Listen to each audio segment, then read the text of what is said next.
venons encore auprès de vous avec un message que Dieu nous a mis à cœur. Dieu nous a mis à cœur de partager quelque chose de très important sur la foi. Je ne vais pas dire la foi de la manière dont on définit ça dans Hébreux chapitre 11, le verset 1, mais je vais essayer de donner un aperçu. Je vais essayer de donner une facette de ce que Dieu m'a fait comprendre. J'ai compris d'abord, avant toute chose, qu'il n'y en a que deux personnes pour qui rien ne leur est impossible. En parcourant la Bible, j'ai compris que la première de personnes pour qui rien ne lui est impossible, c'est Dieu. Quand vous lisez dans Luc chapitre 1, le verset 37, l'ange Gabriel répond à Marie en lui disant « Car rien n'est impossible à Dieu ».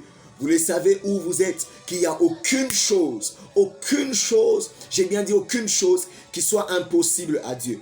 La deuxième personne où va s'atteler plus notre exhortation, c'est pour qui rien ne lui est impossible. Nous retrouvons dans Marc chapitre 9, le verset 23, la Bible déclare, Jésus lui dit, si tu peux, tout est possible à celui qui croit. Aussitôt le père de l'enfant s'écria, je crois, viens à mon secours, à mon incrédulité. Bien-aimés dans le Seigneur, vous allez comprendre que la deuxième personne pour qui rien ne lui est impossible, c'est la personne qui croit en Jésus. C'est la personne qui a mis sa foi en Jésus. C'est la personne qui se confie en l'Éternel.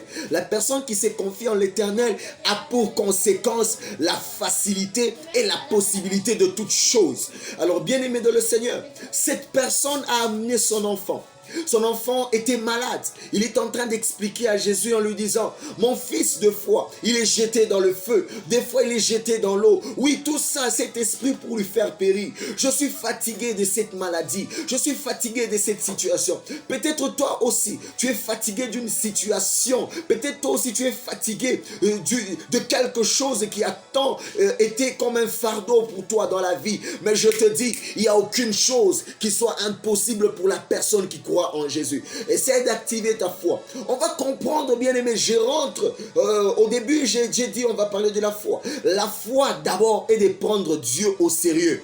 Est-ce que tu peux répéter après moi? Prendre Dieu au sérieux. Prendre Dieu au sérieux. Tu sais, tu peux te retrouver dans des différentes situations. Tu peux te retrouver dans des circonstances impossibles. Tu peux te retrouver dans des choses compliquées de ta vie. Mais laisse-moi te dire, si tu prends Dieu au sérieux, prendre Dieu au sérieux, c'est prendre sa parole au sérieux. C'est prendre sa parole au sérieux. Là où il a dit oui, tu dois aussi dire oui. Là où il a dit non, tu dois aussi dire non. Prendre toute la parole en intégralité, la prendre au sérieux. Et tu vas voir le changement dans les situations de ta vie. Dans les situations de ta vie. Dans les situations de ta vie. La personne qui croit en Dieu, aucune personne qui a cru en Dieu a été déçue.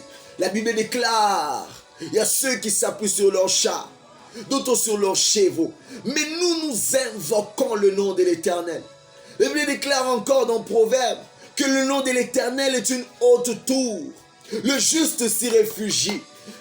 On doit comprendre aujourd'hui qu'il n'y a aucun nom qui peut être comme étant une solution pour nous que le nom de Jésus. Il n'y en a que deux pour qui rien ne leur est impossible. Le premier, je dis, c'était Dieu. Et le deuxième, c'est toi. Si tu crois en Jésus, tu auras de grandes choses. Car Dieu est fidèle. Car Dieu est fantastique. Dieu est merveilleux. Je t'exhorte, bien-aimé dans le Seigneur, de prendre Dieu au sérieux.